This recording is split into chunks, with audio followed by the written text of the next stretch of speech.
সপ্তম শ্রেণীর সুপ্রিয় শিক্ষার্থীবৃন্দ, তোমাদের গণিত বিষয়ের চূড়ান্ত সাজেশনটি আমরা পেয়ে গেছি। তো চলো তাহলে চূড়ান্ত সাজেশনটি দেখে নাও। কাজ 1 নাম্বারটি হচ্ছে সঞ্চয় করি। এটা একটি জোড়ায় কাজ। জোড়ায় কাজটি তোমরা এখন এখান থেকে পড়ে নাও। জোড়ায় কাজটি কী রয়েছে তোমরা এখান থেকে একটু পড়ে নাও।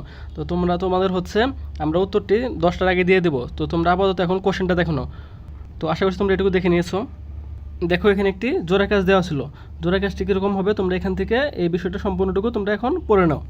তারপর বলা ছিল এবার প্রত্যেকে নিজের খাতায় নিচের প্রশ্নগুলো লেখো। তার মানে তোমরা ওইটুকু পড়ে নেওয়ার পরে এই প্রশ্নগুলো অ্যান্সার করতে হবে। সঞ্চয়ের হিসাব ছক আঁকতে হবে।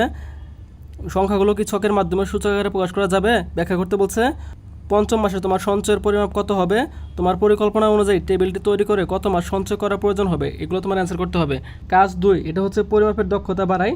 দলগত কাজ, এটা দলগত কাজের এখানে কিছু নির্দেশনা দেওয়া আছে। তো নির্দেশনাগুলো তোমরা দেখে নাও। কাগজ কেটে একটি ত্রিমাত্রিক মডেল তৈরি করা হবে, দৈর্ঘ্য প্রস্থ উচ্চতা সমান থাকবে। দলগতভাবে কাজটির পরিকল্পনা করো এবং সবাই মিলে মডেলটি তৈরি করো। তো তোমরা কীভাবে মডেল তৈরি করতে হবে সেটা এখানে লেখা আছে। তো দেখো এখন এবার প্রত্যেকে নিজের খাতায় নিচের প্রশ্নগুলোর উত্তর লিখতে হবে। 1 নম্বর হচ্ছে তৈরিকৃত মডেলটি কী ধরনের জ্যামিতিক আকৃতি চিহ্নিত করো। তৈরিকৃত মডেলটির আয়তন ও একটি তলের ক্ষেত্রফল নির্ণয় করো। 3 নম্বরটি হচ্ছে তৈরিকৃত মডেলটির সম্পূর্ণ তলের ক্ষেত্রফল নির্ণয় করা সম্ভব কিনা উত্তরের সাপেক্ষে যুক্তি দাও। আর এই কাজের 4 নম্বরটা ছিল হচ্ছে সঞ্চয়ী হয়ে হিসাব করি। উল্লেখিত টেবিলটির একটি পৃষ্ঠের ক্ষেত্রফল ও তৈরিকৃত মডেলটির একটি পৃষ্ঠের ক্ষেত্রফলের অনুপাত কত হবে লিখতে বলছে। 5 নম্বর ছিল কি সঞ্চয় হিসাব করে উল্লেখিত টেবিলটির সমগ্র পৃষ্ঠতলের ক্ষেত্রফলের সাপেক্ষে তৈরিকৃত মডেলটির সমগ্র তলের ক্ষেত্রফল শতকরা কত প্রকাশ করো। তো আশা করি তোমরা এই 2 নম্বর কাজটি বুঝতে পারছো। তো 3 নম্বর কাজটি এরকম ছিল, গাণিতিক সূত্র যাচাই করে দেখি। একক কাজ ছিল এটি, দলগত কাজের মাধ্যমে তৈরিকৃত মডেলটির একটি পৃষ্ঠের সমান কাগজ কেটে নাও। এবার নিচের সূত্রগুলো থেকে লটারির মাধ্যমে প্রাপ্ত যে কোনো একটি সূত্র বেছে নাও।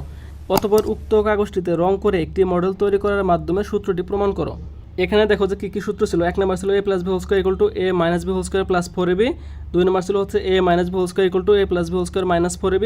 3 নম্বর ছিল a square plus b square equal to a + b whole square minus 2ab। 4 number ছিল a square plus b square plus c square equal to a + b + c whole square -2 into ab + bc + ca। তোমাদের 4 নম্বর কাজটি ছিল জ্যামিতিক আকৃতি বুঝি ও পরিমাপ করি। একক কাজ 2 এর নির্দেশনা হচ্ছে A4 সাইজে তথা আয়তাকৃতি এক টুকরো কাগজ নাও। কাগজটি কর্ণ বরাবর কেটে 2টি অংশে ভাগ করো। অংশগুলোতে কোণ চিহ্নিত করো। তো এখানে তোমাদের 5টা কাজ করতে বলা হয়েছে। আশা করি সপ্তম শ্রেণীর সুপ্রিয় শিক্ষার্থীবৃন্দ তোমরা এই চূড়ান্ত সাজেশনটি দেখে খুবই উপকৃত হবে। আমরা তোমাদেরকে রাত 10টার আগে এগুলো সব উত্তর দিয়ে দেবো। তো তোমরা কে কে চাও যে আমরা তোমাদেরকে উত্তর দিই, তারা অবশ্যই চ্যানেলটি সাবস্ক্রাইব করে কমেন্টে জানাও।